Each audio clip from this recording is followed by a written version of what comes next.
မင်္ဂလာပါရှင်ဒီကနေ့ရနောက်ဆုံးရထိတ်တန်းသတင်းတွေကိုတင်ဆက်ပါရမယ်အခုပထမဆုံးတင်ဆက်ပေးမယ့်သတင်းကတော့ကြားဖြတ်ငွေလိမ်ကိုင်းခွင့်ရက်အတွင်းမြန်မာစစ်အုပ်စုပါဝင်နေကြောင်းအမေရိကန်ပြောကြားနိုင်ငံတကာတန်တမာလည်းတေချာစွာစုံစမ်းနေပြီဆိုတဲ့သတင်းကိုတင်ဆက်ပြီးတော့မှာဖြစ်ပါတယ်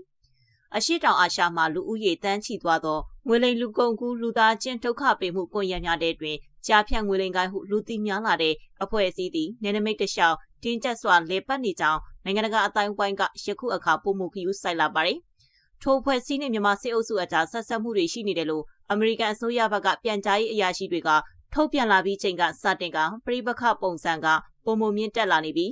းအမေရိကန်ပြည်ထောင်စုပြည်내ဌာနအရာရှိတအုပ်ကပြောကြားလာခဲ့သည့်အရာကြားဖြတ်ငွေလိမ်ကိုင်းဟုခေါ်သောကွန်ရက်တွင်လူတွေကိုလိမ်လည်တက်ကြောင်းအလုပ်ခေါ်သုံး၍နောက်ပိုင်းမှာတရားမဝင်ငွေလိမ်မှုလှုပ်ဆောင်ခိုင်းကနေရလောက်ခပေးထားသောစနစ်တွေဖြစ်ကြောင်းထို့ပြင်ကွန်ရက်များအတွင်မြန်မာစစ်အုပ်စုမှတက်မတော်ခေါင်းဆောင်များနဲ့ဒုတိယအဆင့်အရာရှိအချို့ကကင်းလည်ဆောင်ကြက်မှုပေးခြင်းကင်းလွတ်ခွင့်အထူးပေးခြင်းကုသန်းသွာလာခွင့်ကာကွယ်ပေးခြင်းစသည့်ဝန်ဆောင်မှုများလှုပ်ဆောင်ပေးနေကြောင်းတပ်တဲ့အချက်အလက်များတွင်နဲ့စူးစောင်းထားရှိကြောင်းလည်းဖော်ပြခဲ့ပါတယ်။သတင်းထုတ်ပြန်ချက်အရအမေရိကန်ကယခုအကြောင်းအရာကိုလေးနက်စွာစုံစမ်းလျက်ရှိပြီးကြားဖြတ်ကွန်ရက်တည်ရှိနေရာကိုလုံခြုံရေးတပ်ဖွဲ့တွေကအကြမ်းဖက်ငွေလိမ်လှုပ်ဆောင်နေသူတွေကိုကာကွယ်ပေးနေကြောင်းတပ်တဲ့အထောက်အထားတချို့ကိုလည်းအမေရိကန်အထူးစုံစမ်းစစ်ဆေးရေးအဖွဲ့ကတွေ့ရှိထားပါတယ်။အမေရိကန်ဘက်ကထိုကွန်ရက်တွေကြောင့်ကမ္ဘာတဝန်းရှိလိမ်လည်ခံရသူများအတွက်နစ်နာကြေးအပါအဝင်၎င်းငွေလိမ်လုပ်ငန်းဦးဆောင်နေသူများကိုအမြင့်ဖြတ်ချေမှုန်းသွားဖို့ရှိကြောင်းအမေရိကန်အရာရှိတအုပ်ကရိုက်တာသတင်းမှာဖြေဆိုထားပါတယ်။ဒီငွေလိမ်လုပ်ငန်းတိုးပွားလာမှုကြောင့်အရှေ့တောင်အာရှမှာမူရစ်ဆေးဝါးအပါအဝင်လူကုန်ကူးမှုတွေဖြစ်လာပြီးအထူးသဖြင့်မြန်မာပြည်အတွင်းစစ်တပ်အကြမ်းဖက်အမှုတွေတိုးပွားလာနေကြောင်းအရေးပေါ်သတိပေးချက်ထုတ်ပြန်ခဲ့ပါတယ်။ထိုချက်လက်တွေထွက်ပေါ်လာသည့်နှင့်အမျှမြန်မာပြည်ထဲကအမျိုးသားညီညွတ်ရေးအစိုးရလူခွင့်ရေးအဖွဲ့များကလည်းကြားဖြတ်ကွန်ရက်တွေဟာစစ်အုပ်စုအတွက်အခွန်ပေးဆောင်နေကြရပြီးအတင်းအကျပ်ငွေလိမ်လုပ်ငန်းကြောင့်လူထုကိုလည်း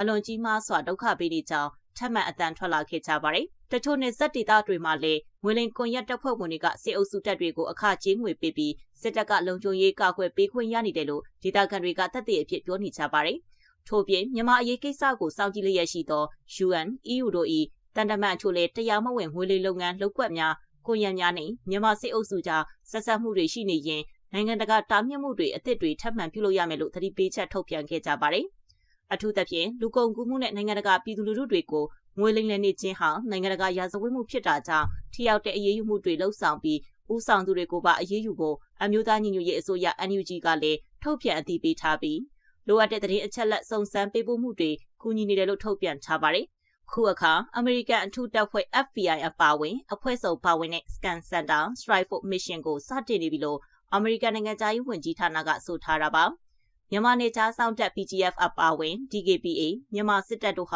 ၎င်းငွေလိမ်လုပ်ငန်းစုတွေနဲ့ပါဝင်ပတ်သက်နေကြောင်းခိုင်လုံတဲ့သက်သေတွေရရှိနေပြီလို့လည်းအမေရိကန်စစ်ဘက်စတင်တွေမှာအကျယ်တဝင့်ဖော်ပြနေကြပြီးလိုအပ်တယ်လို့အရေးယူနိုင်ဖို့အိမ်ဖြူတော်နဲ့အမိန့်အတိုင်းဆောင်ရွက်သွားဖို့ရှိနေကြောင်းသတင်းတွေကဆိုထားပါတယ်။ဒီလိုသတင်းတွေထွက်ပေါ်လာလို့စစ်အုပ်စုအတွက်အလွန်စိုးရိမ်စရာတွေဖြစ်လာပြီးစစ်ကောင်ဆောင်မင်းအောင်လှိုင်က KK ဘက်ကိုအပြတ်ရှင်းလင်းသွားဖို့အယောင်ပြအကွက်ရွှေ့လာနေပြီလို့ပြောနေပါတယ်။ထို့တူ VGF ကလည်းတရားမဝင်ငွေလိမ်ကိုင်းတွေကိုအပြတ်ချေမှုန်းဖို့ယနေ့ကြေညာချက်ထုတ်ပြန်လာတာတွေ့ရပါတယ်။စစ်အုပ်စုနဲ့ PGF ကလွတ်လန်းရှာနေပေမဲ့အမေရိကန်ကတော့၎င်းကြားဖြတ်ခိုင်းတွေနဲ့စစ်တပ်အပါအဝင် PGF တို့အထူးပါဝင်ပတ်သက်နေကြကြောင်းဒါကြောင့်၎င်းတို့၏တပ်ဖွဲ့ဟာထိုင်းနယ်စပ်ကနေအရှင်တွေစတင်နေပြီလို့တကဘာလုံးကိုအသိပေးထားလာတာဖြစ်ပါတယ်။အားလုံးပဲမင်္ဂလာပါရှင်။ဘာမှခေတ်သစ်သတင်းဌာနကနေထိတ်တန့်ရောက်သတင်းများကိုတင်ဆက်ပေးသွားမှာဖြစ်ပါတယ်။အခုပထမဆုံးတင်ဆက်ပေးမယ့်သတင်းကတော့မော်တောင်သို့စစ်တပ်ကရဟတ်ယာဉ်များဖြင့်စစ်ကူများပို့နေတော့လဲထွက်ပြေးသူများနှင့်အလင်းဝင်သူအယောက်50ကျော်ရှိတယ်ဆိုတဲ့သတင်းကိုတင်ဆက်ပေးသွားမှာဖြစ်ပါတယ်။တနင်္သာရီတိုင်းတနင်္သာရီမြို့နယ်အတွင်းထိုင်းမြန်မာနယ်စပ်မြို့ဖြစ်သည့်မော်တောင်မြို့ကိုတော်လှန်ရေးပူးပေါင်းတပ်ဖွဲ့များကပြီးခဲ့တဲ့နိုဝင်ဘာ16ရက်နေ့တွင်မြို့သိမ်းပိုက်နိုင်ခဲ့ပြီးနောက်စစ်ကော်မရှင်ကယနေ့အချိန်ထိစစ်ကူအင်အားအများအပြားထပ်မံပို့ဆောင်နေကြောင်းသိရပါတယ်။မော်တောင်မြို့ကိုသိမ်းပိုက်ရရှိပြီးနောက်စစ်ကော်မရှင်ဘက်မှရဟတ်ယာဉ်9စီးဖြင့်စစ်ကူအင်အားအများပြပို့ဆောင်ခဲ့တော့လေ၎င်းတို့ထဲမှဒေါ်လာရေးတပ်ဖွဲ့များထံအလင်းဝင်လာသူနှင့်စစ်တပ်မှထွက်ပြေးသွားကြသူများမှာအယောက်50ဝန်းကျင်ရှိနေပြီဖြစ်ကြောင်းလည်းသိရပါတယ်။မော်တောင်မှာထိုင်ထားတဲ့တပ်ကဗျူဟာမြောက်တပ်ဖြစ်ပြီးနေဆက်ကိုထိန်းချုပ်ထားပါတယ်။မော်တောင်မျိုးပြန်ရောက်ဖို့အတွက်စကစစစ်တပ်မှအင်အားလုံးရင်းနဲ့လေချောင်းစစ်ကူအပါအဝင်စစ်ကူအများအပြားထပ်ပြီးပို့ဆောင်နေပါတယ်ဟုအထူးတိုင်းစစ်ဌာနနီးဗျူဟာ33စစ်စင်ရေးမှုရဲဘော်စောရာကိုကသတင်းဌာနကိုပြောပါတယ်။ လက်ရှိတွင်မော်တော်မျိုးတွင်ထိတွေ့တိုက်ပွဲအချို့လည်းဆက်လက်ဖြစ်ပွားနေပြီးမော်တော်မျိုးသိမ်းတိုက်ပွဲ3ရက်တာအတွင်းစစ်ကော်မရှင်တပ်ဖွဲ့ဝင်20ကျော်သေဆုံးခဲ့ကြောင်းသိရပါတယ်။မော်တော်မျိုးသည်မြိတ်တနင်္သာရီမြို့၏အတိကနေဆက်ထွက်ပေါက်လေးဖြစ်ကစီးပွားရေးအရာအရေးပါသည့်နေဆက်ကိတ်မြို့လေးဖြစ်ပြီးလက်ရှိတွင်မော်တော်ဒေသခံများမှထိုင်းနိုင်ငံနှင့်နှီးစပ်ရာဥယျာဉ်ချမ်းမြေများတွင်စစ်ဘေးတိမ်းရှောင်နေကြရပါတယ်။တနင်္သာရီတိုင်းမြို့သိမ်းတာတော်လန်ရေး၄နှစ်ကျော်မှဒါပထမဆုံးဖြစ်ပါတယ်။မဟာမိတ်တပ်တွေအားလုံးရဲ့ညီညွတ်မှုရလက်လို့လည်းပြောလို့ရတယ်။မြို့သိမ်းတိုက်ပွဲမှာ KNL တပ်မဟာလေးနှင့်နေမီကန်ပြည်သူ့ကာကွယ်ရေးတပ်မတော် PDF ပကဖအဖွဲ့များမဟာမိတ်ပူးပေါင်းတပ်များကကင်ဖြတ်တောက်ရေးနဲ့စခန်းချေမုံရေးတို့ကိုဟန်ချက်ညီနဲ့လာပေါင်းများစွာပိတ်ဆို့ပြီး၄ရက်လောက်နဲ့တိမ့်ပိုက်ခဲ့တဲ့ဟုရဲဘော်စောရာကိုကဆက်လက်ပြောပါတယ်။မော်တော်မျိုးသိမ်းတိုက်ပွဲအတွင်းတွင်လည်းစစ်ကော်မရှင်တပ်သား42ဦးကိုအရှင်ဖမ်းဆီးရမိခဲ့ပြီးထိုင်းနိုင်ငံအတွင်းသို့လည်းအများအပြားထွက်ပြေးခဲ့ကလက်နက်ခဲယမ်းအများအပြားကိုလည်းတော်လှန်ရေးတပ်ဖွဲ့များကသိမ်းဆည်းရမိခဲ့ပါတယ်။ဆက်လက်ပြီးဖလန်းမြို့ပြန်ရဖို့ထိုးစစ်ဆင်လာတဲ့စစ်တပ်ကိုချင်းညီနောင်နဲ့ချင်းပြည်ကောင်စီပူးပေါင်းခုခံနေမြို့နယ်12မိုင်ခန့်အကွာမဏိပူရမြေအနီးတိုက်ပွဲပြင်းထန်စစ်ကောင်စီတပ်သေဆုံးမှုရှိပြီးလက်နက်အချို့သိမ်းရကလေးငယ်3000ကျော်အပါအဝင်စစ်ရှောင်2000ကျော်အရေးပေါ်အကူအညီလိုအပ်နေတဲ့ဆိုတဲ့သတင်းကိုတင်ဆက်ပေးသွားမှာဖြစ်ပါတယ်။ချင်းညီနောင်သိမ်းပိုက်ထားတဲ့ဖလန်းမြို့ကိုပြန်လည်ထိန်းချုပ်ဖို့စစ်ကောင်စီတပ်ကအင်အားအလုံးရင်းနဲ့ထိုးစစ်ဆင်လာလို့ဒီကနေ့နိုဝင်ဘာ18ရက်မနက်ကစလို့တိုက်ပွဲတွေပြင်းထန်နေပြီးစစ်ကောင်စီတပ်ကိုချင်းညီနောင်ရဲဘော်တွေအပြင်ချင်းပြည်ကောင်စီရဲဘော်တွေပါပူးပေါင်းတိုက်ခိုက်နေကြောင်းချင်းညီနောင်အဖွဲ့ဝင်ချင်းမျိုးသားကာကွယ်ရေးတပ် CNO CNDF ပြောရေးဆိုခွင့်ရှိသူဆလိုင်းတင်မီကပြောပါတယ်။စစ်တပ်ဟာကလေးတောင်ပိုင်းနဲ့ကလေးမြောက်ပိုင်းစစ်ကြောင်းထိုးပြီးတဲ့နောက်ပိုင်းအောက်တိုဘာ29လောက်ကနေချင်းပြည်နယ်ကိုဦးတီစစ်ကြောင်းထိုးလာတာဖြစ်ပါတယ်။ကလေးမြို့နယ်ကနေတိုင်းငင်းဘက်ကိုထိုးစစ်ဆင်တယ်လို့ဝေဘူးလမြို့ကနေတဆင်ဖလန်းမြို့နယ်ဘက်ကိုထိုးစစ်ဆင်လာတာရှိတယ်လို့အသိပေးပြီ